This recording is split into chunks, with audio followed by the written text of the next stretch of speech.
politique nomme liberté le choix des communautés humaines placées devant leur destin, et pas seulement celui d'individus placés devant leurs intérêts. L'histoire reconnaît la liberté de l'esprit humain à la diversité des attitudes et des choix qu'ont adoptés des sociétés humaines placées devant les mêmes épreuves ou confrontées à des risques semblables. Hervé Juvin. Mise en onde de Junie Limage, caméra Winnie J, microphone le pasteur Jean-Fils Aimé. Bonjour le monde, bonjour mesdames, bonjour messieurs, bienvenue à cette autre édition de l'émission Lumière sur le monde. Content de vous retrouver ce dimanche matin encore à notre rendez-vous hebdomadaire où nous allons parler, comme d'habitude, de ce qui nous concerne, de ce qui nous regarde. Nous allons parler aujourd'hui de liberté, pas de liberté individuelle, mais de liberté collective. Vous savez, cette semaine, en réfléchissant sur la réalité de nos peuples, la réalité de nos populations, je me suis posé la question, mais sommes-nous vraiment libres? Sommes-nous acteurs ou de simples spectateurs de nos destins de peuple, de nos destins de collectivité, de nos destins en tant que population? Évidemment, si vous me suivez bien, je vais parler de liberté en termes d'autodétermination des peuples. Nous allons vous expliquer ce concept-là, ce concept juridique très connu en droit international, très connu dans les relations internationales, et cela depuis au moins la Première Guerre mondiale. Et nous allons en voir les implications. Et si je ferai cet exercice, ce n'est pas parce que je veux expliquer un concept plus ou moins abstrait, c'est pour nous faire la démonstration que nous ne sommes pas encore libres en tant que peuple, car on ne nous laisse pas encore disposer de nous-mêmes. Et quand je dis on ne nous laisse pas disposer de nous-mêmes, nous allons parler des vraies affaires, nous allons pointer du doigt ceux qui nous empêchent d'être libres.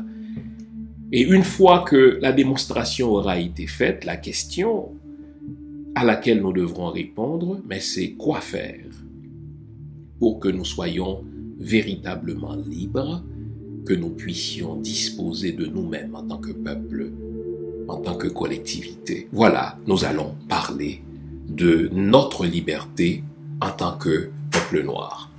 Je vous invite à ce stade-ci à vous faire une tasse de thé, à vous faire une tasse de café ou de chocolat chaud, à vous offrir tout ce qui est de nature à vous garder éveillé, car aujourd'hui encore, nous allons parler des vraies affaires.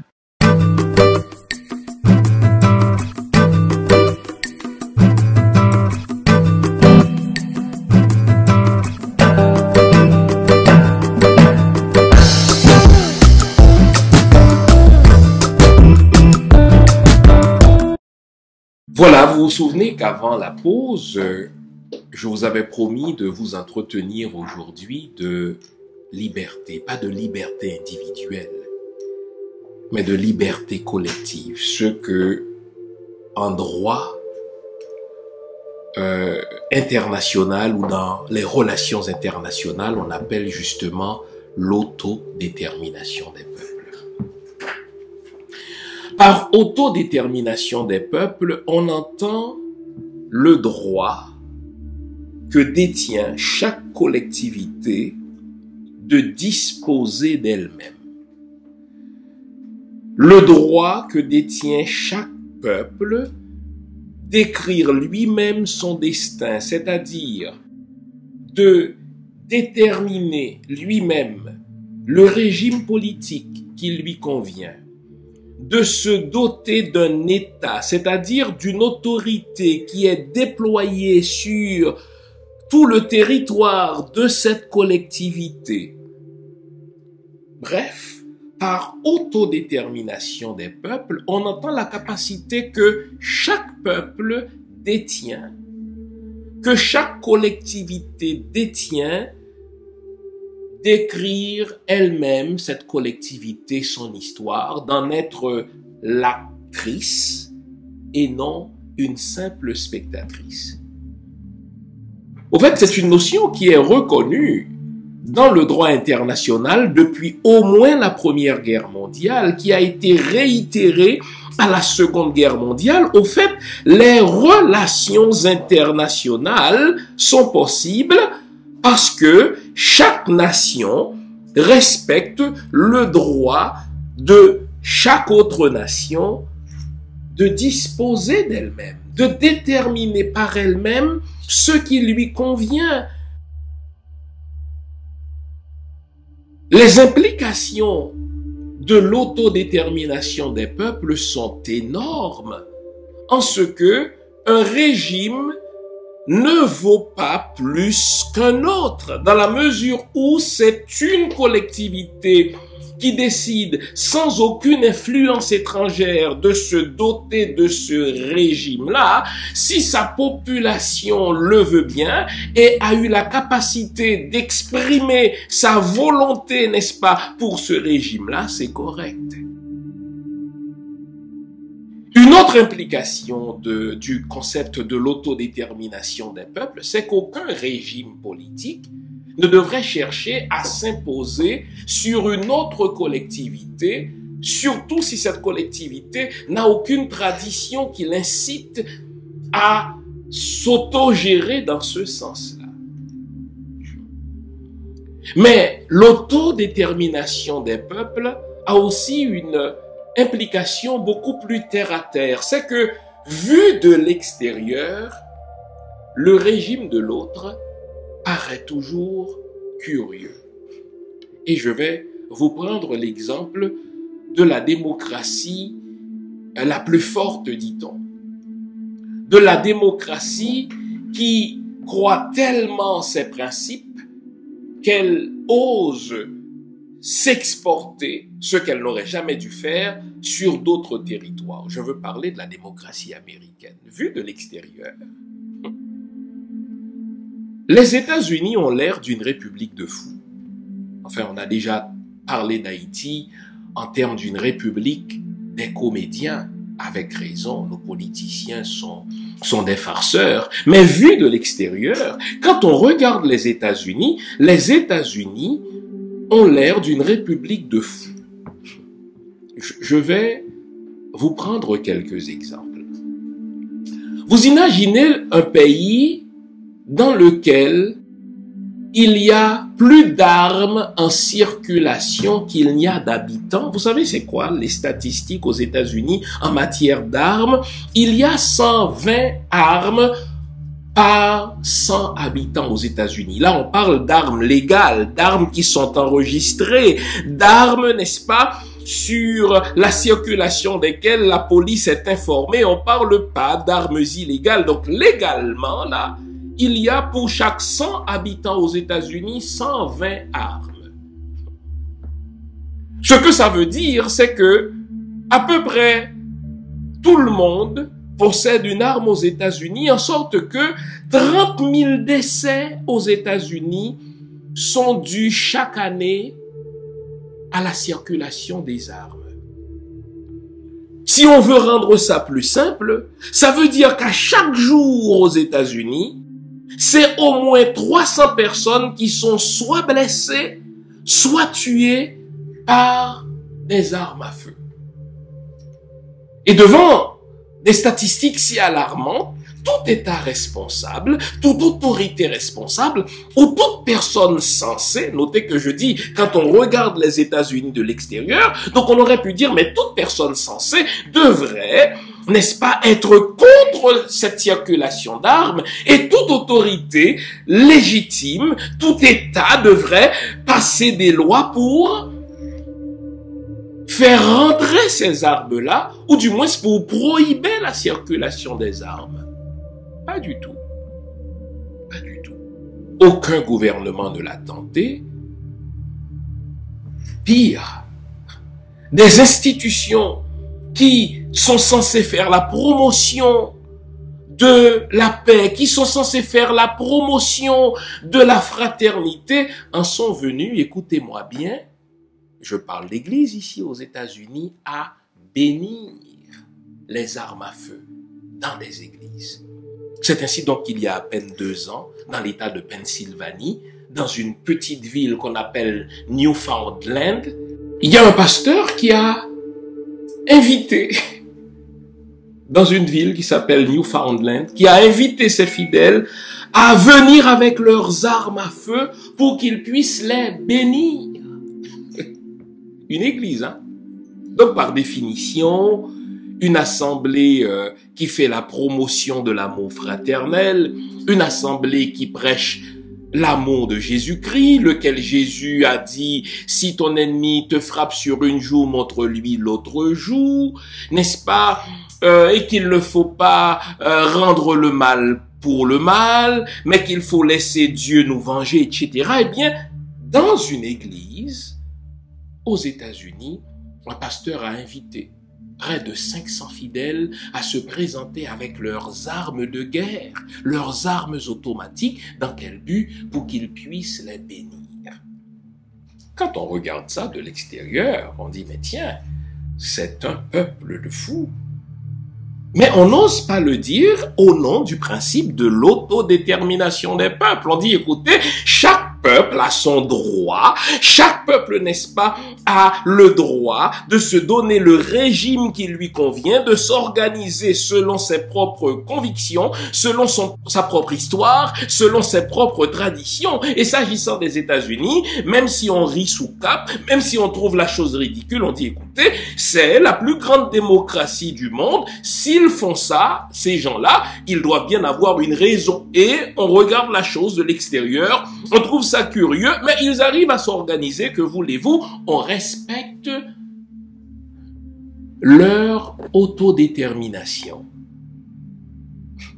Même la justice américaine, vue de l'extérieur, est une farce. Vous avez entendu cette chicane qu'il y a entre le parti républicain et le parti démocrate pour nommer une juge à la Cour suprême. Il me semble qu'en grandissant, on nous a toujours présenté la justice américaine comment? Sous les traits d'une femme dont les yeux sont bandés, qui détient une balance et une épée. La symbolique est forte là. Puisque les yeux sont bandés, ça veut dire que cette femme, n'est-ce pas, ne tient compte ni de la couleur, elle ne tient compte ni du statut social, elle ne tient compte ni d'idéologie, ni des croyances. Donc la seule chose qui compte pour ces dames, c'est le poids des arguments sur la balance. Et elle est prête, cette femme-là, n'est-ce pas, à trancher en fonction du poids. Mais si c'était vrai, pourquoi Donald Trump se précipiterait-il à combler la vacance, le poste vacant au sein de la Cour suprême avant les prochaines élections? Il ne nous laisse pas ignorants de sa véritable intention, Donald Trump. Il a dit, écoutez, je risque de perdre les élections. Et si je perds les élections, moi, je veux contester les résultats jusqu'en Cour suprême. Oh, pour m'assurer de gagner, je dois nommer une juge qui a la même idéologie conservatrice que moi. Donc, en nommant une juge avant la promulgation des prochains résultats, je m'assure ainsi que si je conteste jusqu'en Cour suprême, la balance du pouvoir me sera acquise, puisqu'alors ce sera 4 juges conservateurs, alors 5 juges conservateurs contre 4 juges progressistes. Donc, la justice n'est pas neutre, la justice n'est pas aveugle. Et de l'autre côté, les démocrates se battent comme le diable dans le bénitier pour l'empêcher de le faire. Pour quelle raison? Parce que eux non plus ne croient pas en la justice objective. Parce que s'ils croyaient eux aussi en la justice objective, ils se seraient dit, peu importe la personne qui est nommée à la Cour suprême, eh bien, c'est le poids des arguments qui ferait pencher la balance. Mais regardons la chose toujours de l'extérieur. Les États-Unis sont un pays de plus de 350 millions d'habitants. Vous avez un cénacle de 9 personnes, dont quelques-uns d'entre eux, ayant le courage de le dire, me paraissent séniles. Je suis pas psychiatre, je n'ai pas évalué leur vivacité d'esprit, mais à les voir comme ça, vous avez l'impression qu'ils n'ont pas toute leur tête. Ils l'ont peut-être eu quelques années avant, ils ont peut-être été brillants, mais vous les voyez agir, vous dites, oh là là, est-ce qu'ils ont toute leur tête? Mais vu de l'extérieur toujours là, que le destin de plus de 350 millions de personnes se décide par un cénacle de 9 personnes, lesquelles prennent leurs décisions en fonction de leur idéologie, en fonction de leurs convictions, en fonction de leur propre histoire.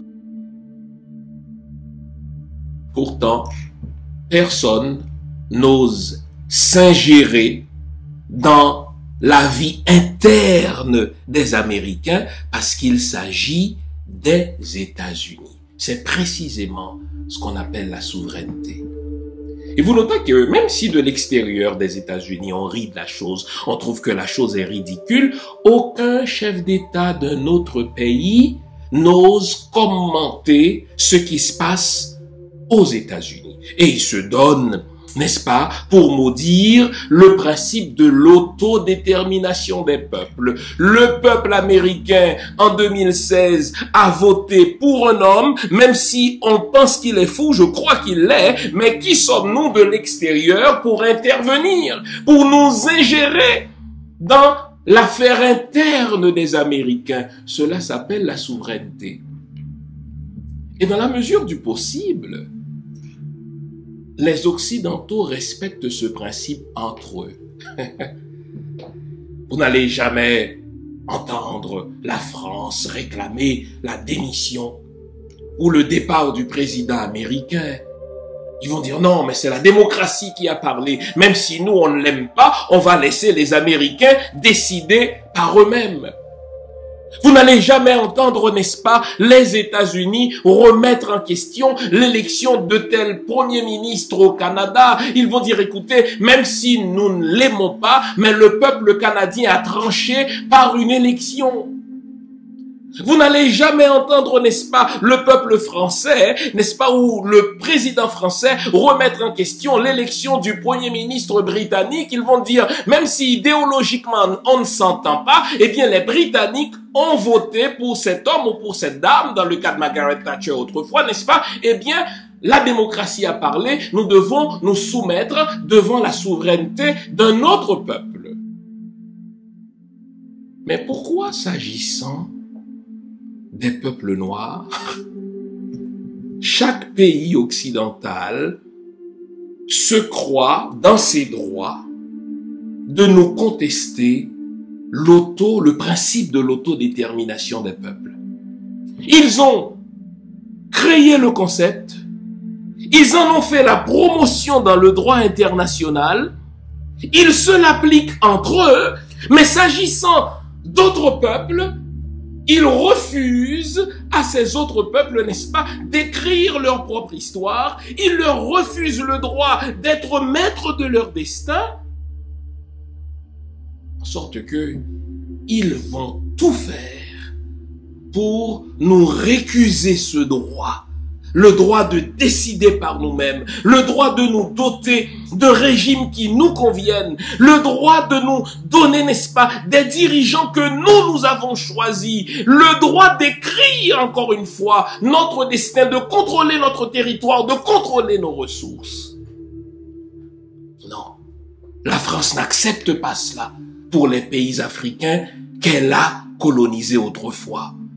Vous vous souvenez de cette formule très arrogante de Charles de Gaulle autrefois, la France-Afrique, comme si, même si c'est un autre continent, même si les pays anciennement colonisés se targuent de s'être libérés du joug de la colonisation, ils constituent encore la France-Afrique. Donc, ils sont liés à la France, qu'ils le veuillent ou non. Dans le cas d'Haïti, écoutez-moi bien, dans toute notre histoire, c'est la France, c'est l'Allemagne, Ce sont les États-Unis qui se sont imposés, n'est-ce pas, sur notre territoire, nous empêchant ainsi d'être maîtres de notre destin. En sorte que, à chaque fois que nous voulons aller de l'avant, à chaque fois que nous voulons, n'est-ce pas, créer un système, nous doter de régimes, nous donner des dirigeants qui nous conviennent à nous, si ces dirigeants nous conviennent, ils les renversent. Et quand ils ne nous conviennent pas, ils nous les entrent dans la gorge et nous les imposent en nous refilant des dictateurs. Cela s'appelle l'ingérence, les amis. En sorte que nous ne sommes pas libres. Haïti n'est pas un pays libre, le Cameroun non plus, le Mali, le Gabon, la République centrafricaine. Eh bien, je pourrais allonger à l'envi la liste. Votre pays à vous n'est pas libre. Et je vais vous le prouver par ce que j'appelle le paradigme de l'ingérence des puissances étrangères. Car il y a un paradigme. Les puissances étrangères agissent, enfin d'abord elles se sont donné un paradigme pour nous empêcher de réaliser l'autodétermination des peuples, comme si nous étions inférieurs, comme si nous étions incapables, n'est-ce pas, de décider de notre avenir. Pour y arriver, ces puissances étrangères se sont donné un paradigme, le paradigme de l'ingérence. Et vous allez voir comment se déploie ce paradigme de l'ingérence, et surtout vers la fin de ma présentation, je vais identifier pour vous les alliés des puissances étrangères pour le maintien de ce paradigme que j'appelle le paradigme de l'ingérence.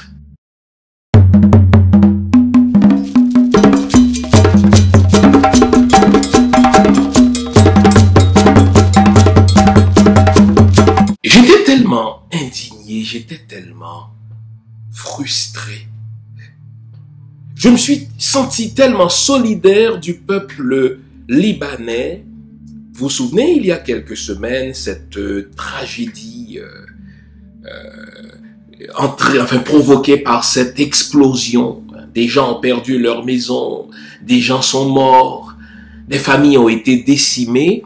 Et dans ce mouvement de solidarité qu'a entraîné cette tragédie, le président français, Emmanuel Macron, s'est rendu sur le territoire souverain du Liban. Et tandis qu'il était là, j'ai l'impression que Macron s'est comporté comme un maître d'école qui a voulu faire la leçon aux politiciens libanais en disant, écoutez, il vous faudra changer de régime, il vous faudra des dirigeants qui sont plus crédibles. Autrement, nous les Français, nous n'allons pas collaborer. Fine. Je ne nie pas des problèmes de corruption qui minent, si vous voulez, la société libanaise. Pourvu que ce soit les Libanais eux-mêmes qui réclament un changement, je vais applaudir des deux mains. Mais que de voir un chef d'État étranger d'un pays souverain se rendre sur un territoire d'un autre pays souverain pour faire la leçon à des hommes d'État qui dirigent souverainement un autre pays, je ne le prends pas. Et cela répond à l'arrogance de l'occidental. Cela correspond tout à fait à ce que j'appelle le paradigme de l'ingérence des puissances étrangères. Regardons de plus près en quoi consiste ce paradigme de l'ingérence. Le paradigme de l'ingérence repose sur un certain point que je vais prendre le temps de vous expliquer. Le premier point sur lequel repose ce paradigme de l'ingérence, c'est une relation asymétrique. Dans cette relation asymétrique, écoutez bien, nous devons tout aux puissances étrangères et elles ne nous doivent rien.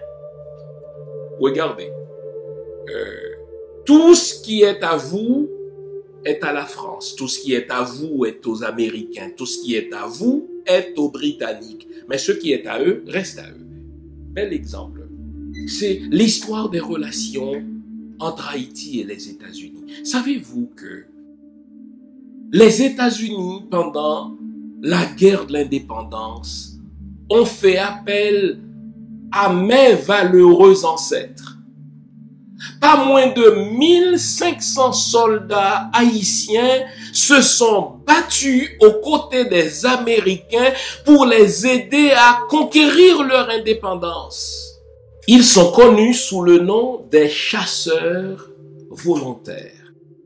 Ils se sont notamment illustrés lors de la bataille de Savannah en Géorgie en 1779. Pas moins de 1500 soldats haïtiens, répété-je, se sont portés volontaires pour aider les Américains à conquérir leur indépendance. Ils se sont battus à leur côté contre les Anglais. Il a plusieurs noms. Henri Christophe, qui est devenu roi dans le nord d'Haïti, n'avait que 16 ans. Lorsqu'il fut enrôlé dans les chasseurs volontaires, imaginez un jeune homme de 16 ans qui a compris déjà en ce moment-là le principe de la solidarité des peuples pour les aider, ces peuples-là, à faire valoir leurs droits à l'autodétermination. Henri Christophe n'avait que 16 ans. D'autres hommes parmi nos ancêtres, les Jean-Baptiste Chavannes, André Rigaud, qui est bien connu dans le sud d'Haïti, Jean-Baptiste Villac, pour ne citer que cela, n'est-ce pas, se sont illustrés, dis-je, pour aider les Américains à conquérir leur indépendance. Nous n'avions même pas encore, nous, les Haïtiens, conquis notre indépendance, arraché notre indépendance entre les mains de la France. Et pourtant, écoutez-moi bien, Haïti a proclamé son indépendance le 1er janvier 1804. Savez-vous que les États-Unis ont mis presque 60 ans avant de reconnaître notre indépendance? Ils ont reconnu notre indépendance seulement en 1862.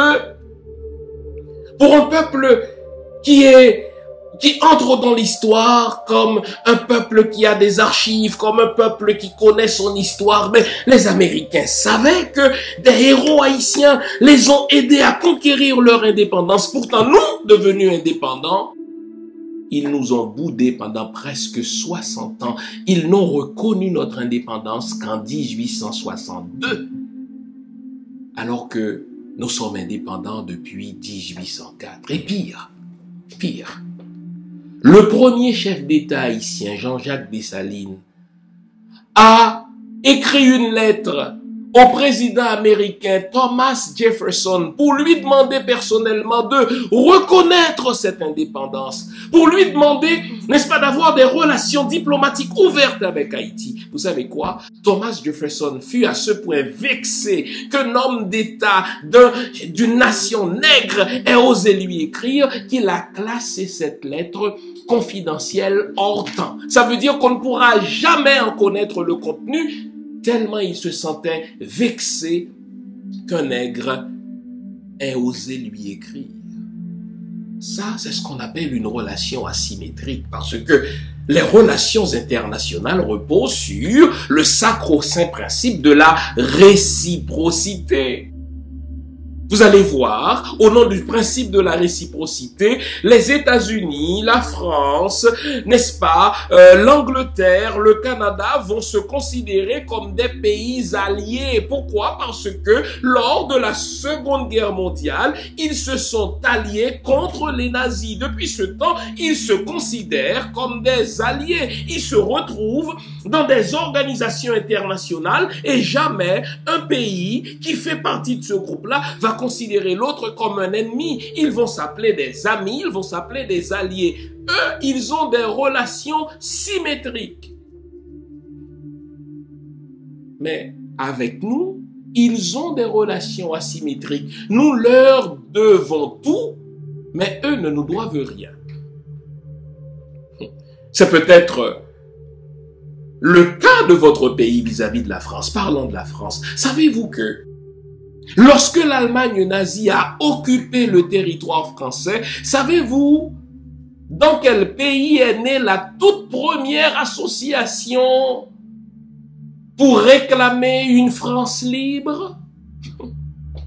Là, la guerre se déroule en Europe, pas vrai? Eh bien, la toute première association à être formée pour réclamer la liberté de la France, eh bien, cette première association a vu le jour en Haïti. Savez-vous quoi? La France a mis plus de 200 ans avant qu'un président français n'ait visité Haïti. Il fallait attendre, n'est-ce pas, le mois de février 2010 avant qu'un président français ait daigné rendre une visite.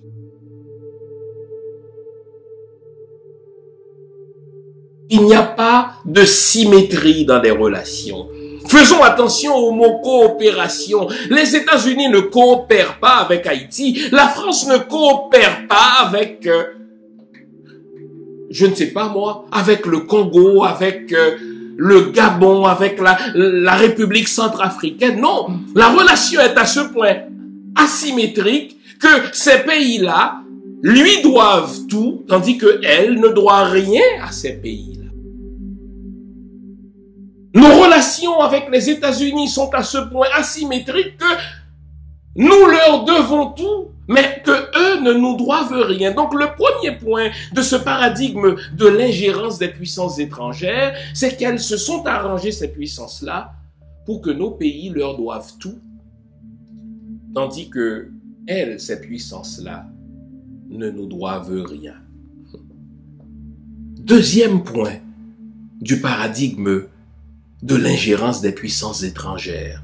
Ces pays-là s'arrangent pour maîtriser le jeu politique dans nos territoires.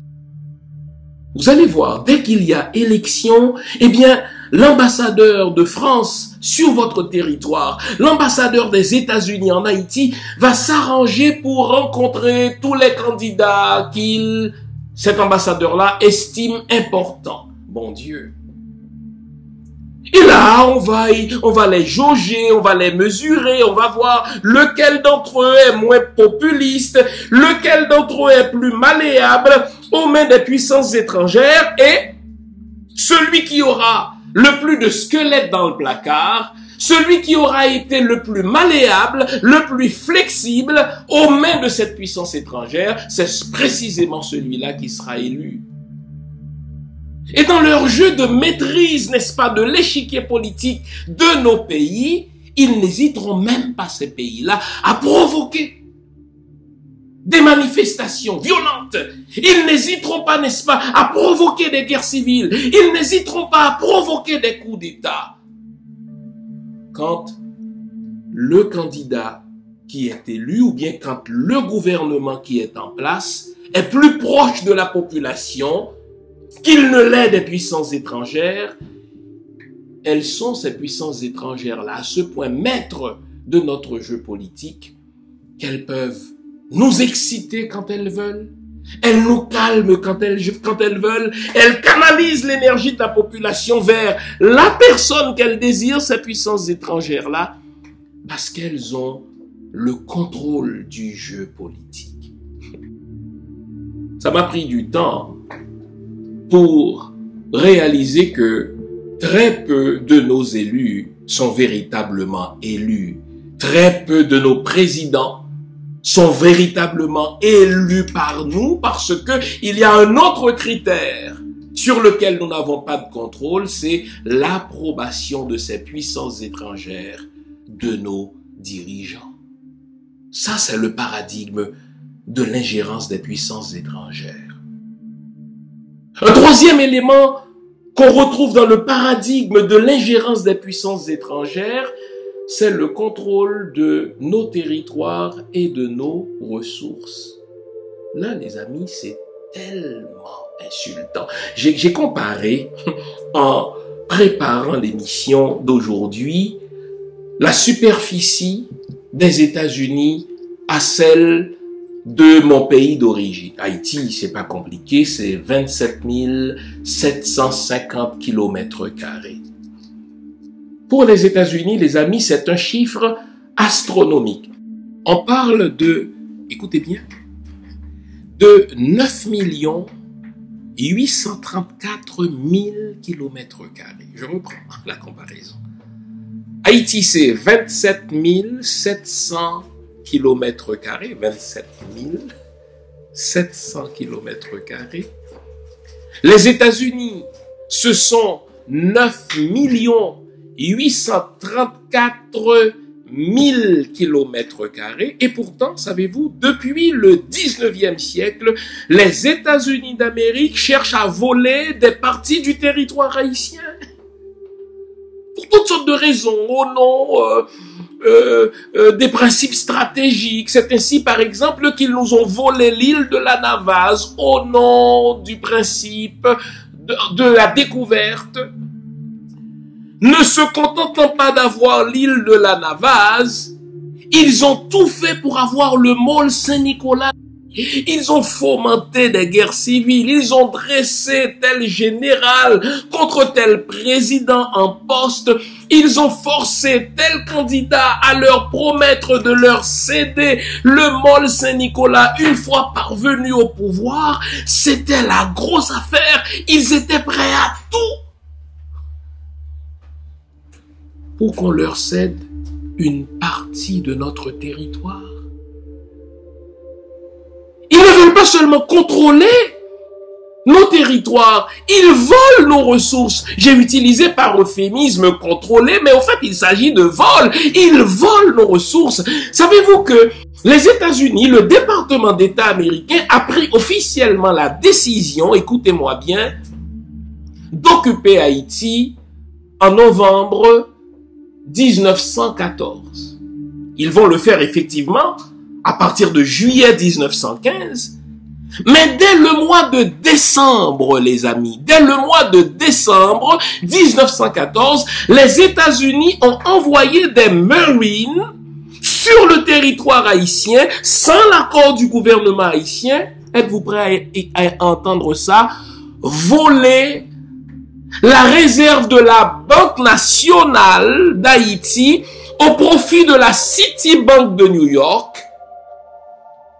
Ils nous ont volé 500 000 $.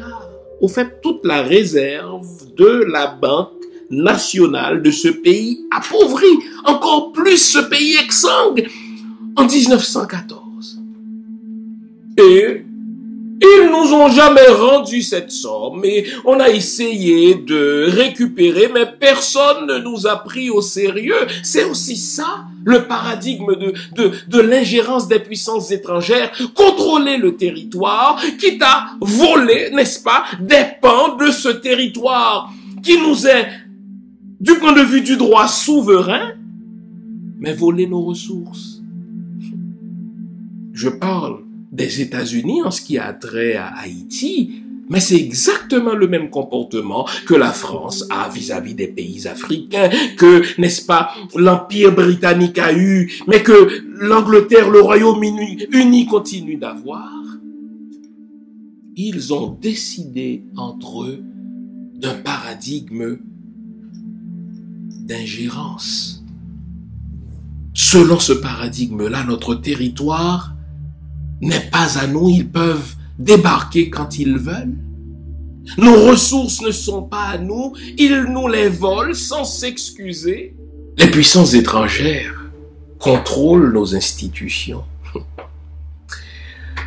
Pendant l'occupation américaine, le président Woodrow Wilson avait comme sous-secrétaire de la marine quelqu'un qui allait lui-même devenir président. Il s'agit de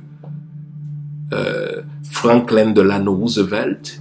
Il s'est vanté dans sa campagne électorale présidentielle d'avoir écrit personnellement la Constitution haïtienne. Vous comprenez mon lapsus?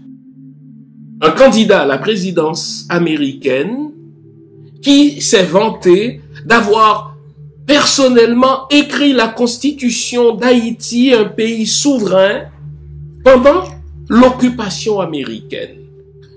Mais c'est la même chose, les amis. Nos institutions ne sont pas libres de voter les lois qui leur conviennent. Nos politiciens ne sont pas libres, n'est-ce pas, de prendre des politiques publiques qui leur conviennent sans que la France, sans que le Royaume-Uni, sans que les États-Unis n'interviennent, soit pour leur barrer la route, si ça ne fait pas leur affaire, ou pour leur imposer des lois qui correspondent à leurs intérêts, à elles, ces puissances étrangères-là, mais des lois, des règlements, des politiques publiques qui vont se faire aux dépens des populations locales. Contrôle de nos territoires, contrôle de nos ressources, contrôle de nos institutions, contrôle du jeu politique. Nous ne sommes pas libres. Mais vous savez, ces puissances étrangères sont assez futées pour recruter des alliés au sein des populations locales. Et si on a perdu nos libertés, si on a perdu notre souveraineté, c'est précisément parce que ces puissances-là ont été en mesure, n'est-ce pas, de recruter parmi nous des alliés. Nous devons les démasquer, ces alliés. Alors on va voir plus clair à leur jeu. Et nous saurons vers la fin de l'émission quoi faire si nous voulons recouvrer véritablement notre liberté.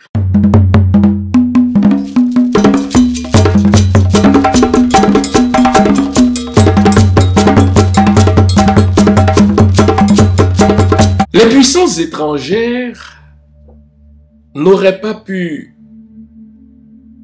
implémenter leur régime d'ingérence si elles ne pouvaient compter sur des alliés locaux, sur des alliés à l'intérieur de nos populations. Et nous devons, dans ce travail de pédagogie citoyenne, nous devons être habiles pour les démasquer, ces alliés-là. Au fond, ils sont les mêmes partout. Que l'on parle d'Haïti, que l'on parle d'autres pays en Afrique, vous allez voir, c'est les mêmes alliés. Premier allié des puissances étrangères, c'est l'oligarchie. Un petit groupe qui se donne des privilèges, qui s'arrange au fil des années, dans le cas d'Haïti, au fil des siècles, pour se retrouver toujours au pouvoir, que ce soit par personne interposée, le fameux principe de gouvernement croupion, que ce soit directement, eh bien, les puissances étrangères peuvent compter sur l'oligarchie. Et l'oligarchie a cette capacité de se régénérer. Elle a cette capacité de s'adapter. Il y a eu révolution, l'oligarchie va se calmer. Et bien après la révolution, vous allez vous rendre compte qu'elle est encore au pouvoir. Tel régime, n'est-ce pas, politique a changé, tel régime, enfin, tel système a changé. Eh bien, l'oligarchie, elle, reste la même. C'est business as usual. Et pourquoi l'oligarchie est-elle en mesure de se régénérer? C'est parce qu'elle établit cette connexion avec les puissances étrangères. Et les puissances étrangères, n'est-ce pas, s'arrangent aussi pour garder cette oligarchie parce que l'oligarchie leur facilite la voie. Et dans leur jeu de connexion, dans leur jeu d'alliance, dans leur complicité, il n'y a rien qu'elle ne soit prête à faire, l'oligarchie et les puissances étrangères, pour recéler leur alliance. Au diable la démocratie, au diable l'autodétermination des peuples, au diable la légitimité des gouvernements. Ce qui compte, c'est le paradigme de l'ingérence. En Haïti, nous vivons une situation particulière, une situation singulière. Depuis plusieurs mois déjà, il n'y a pas de parlement en Haïti. Le président a constaté par sa faute la caducité du Parlement puisqu'il n'a jamais organisé d'élection, contrairement aux vœux de la Constitution. Il constate la caducité du Parlement, donc il n'y a plus le principe du check and balance, le principe des contre-pouvoirs, lequel principe est tellement connu dans les pays occidentaux. Normalement, tous les pays occidentaux auraient dû allumer la lumière rouge et dire au président « Oh là !» pour aider à la bonne gouvernance, il faut le principe des pouvoirs et des contre-pouvoirs. Non. Le président Jovenel continue de diriger par décret et l'ambassade américaine, écoutez-moi bien, applaudit des deux mains. Le pouvoir en place assassine. Le pouvoir en place, n'est-ce pas, démantèle les institutions démocratiques. L'ambassade américaine applaudit. Le dernier exemple, puisqu'on sait que ça va être des élections bidons, aucun secteur de la nation ne veut participer aux prochaines élections. La Constitution veut que pour mettre sur pied un conseil électoral provisoire, il faut que chaque secteur de la vie nationale envoie un délégué. Eh bien, tous les secteurs disent non. Normalement, ça devrait allumer une lumière rouge. Le président Jovenel y va d'un conseil électoral choisi par lui avec ses hommes et ses femmes. Et l'ambassade américaine, plutôt que de dire non, c'est pas démocratique, on est dans une voie tyrannique, je vais vous lire le tweet que l'ambassadrice des États-Unis accréditée à Port-au-Prince a publié après la formation du conseil électoral, j'allais dire provisoire, mais présidentiel de Jovenel. Le tweet de l'ambassade des États-Unis à Port-au-Prince. Nous attendons la publication du décret électoral, du calendrier électoral pour le rétablissement du Parlement en Haïti dès que possible techniquement. Et nous prenons acte de la formation du CEP. Ça, c'était le 20 septembre. Sauf que 4 jours avant, la même ambassade avait émis un autre tweet menaçant les opposants de conséquences graves si on osait s'objecter à l'organisation des élections dans ce pays. Il y aura des conséquences pour ceux qui font obstacle à l'organisation des élections. C'est pas pour rien que j'ai commencé par définir le concept d'autodétermination des peuples. C'est pas pour rien que j'ai fait ce jeu de rôle en tentant de regarder le fonctionnement des États-Unis de l'extérieur. Vu de l'extérieur, les États-Unis ont l'air d'une république de fous. Mais nous avons du respect pour eux parce que si c'est un système qu'un peuple s'est donné, si c'est un système qu'un État s'est donné, mais qui sommes-nous en tant qu'étrangers pour oser nous ingérer dans l'affaire souveraine de notre peuple? Mais pourquoi les États-Unis, diable, refusent de suivre ce même principe d'autodétermination s'agissant d'Haïti? Pourquoi la France refuse de suivre, n'est-ce pas, le principe d'autodétermination s'agissant de pays africains? Ça s'appelle de l'intimidation, ça s'appelle de la corruption. Oser menacer de conséquences graves ceux qui oseraient s'opposer à des élections bidons. Ça s'appelle de l'intimidation. Ça s'appelle de la corruption. Et le pire, c'est que l'oligarchie n'a pas à s'inquiéter puisqu'elle établit sa tyrannie chez nous en accord avec l'ambassade des États-Unis qui applaudit des deux mains. Deuxième allié, et ça a toujours été le cas dans toute l'histoire d'Haïti, c'est l'Église. Vous savez, quand il fallait occuper le territoire haïtien de 1915 à 1934, l'une des premières institutions à souhaiter de tous ses voeux l'arrivée des Américains sur notre territoire, c'était l'Église. Et pendant les premières années de l'occupation, c'est encore l'Église qui, par ses prédications, par ses homélies, invitait le peuple haïtien à voir d'un bon œil l'occupation américaine. L'Église allait jusqu'à sanctionner les prêtres, les curés qui osaient se soulever contre les occupants. l'Église demeure une alliée du paradigme de l'ingérence en ce que l'Église endort le bon vieux peuple, en l'invitant à regarder dans l'au-delà, en l'invitant à espérer un paradis dans l'au-delà, en l'invitant à espérer le bonheur dans l'au-delà. Donc l'Église est une alliée objective des puissances étrangères en ce qu'elle est la voie de la zombification, la voie de l'aliénation. Au fait, Karl Marx avait raison en disant des religions en général, quelles sont l'opium du peuple. Ce sont les religions qui endorment le bon vieux peuple et qui facilitent ainsi la voie à l'ingérence des puissances étrangères. Un autre allié, et cela terrible, des puissances étrangères, ce sont les médias. Vous savez, ça doit être la même chose chez vous, mais en tout cas chez nous, dès qu'un radioman, moi j'ose pas les appeler des journalistes, en Haïti on les appelle, n'est-ce pas, des vendeurs de micros. Bon, moi je les appelle des radiomans. Dès qu'un radioman commence à avoir de l'influence, l'ambassade américaine va lui donner un billet, donc frais de voyage et d'hébergement payés pour aller rencontrer des agents américains du département d'État. Mais où est la logique là-dedans, là? Et c'est à ce point fou que ces radiomans s'en vantent.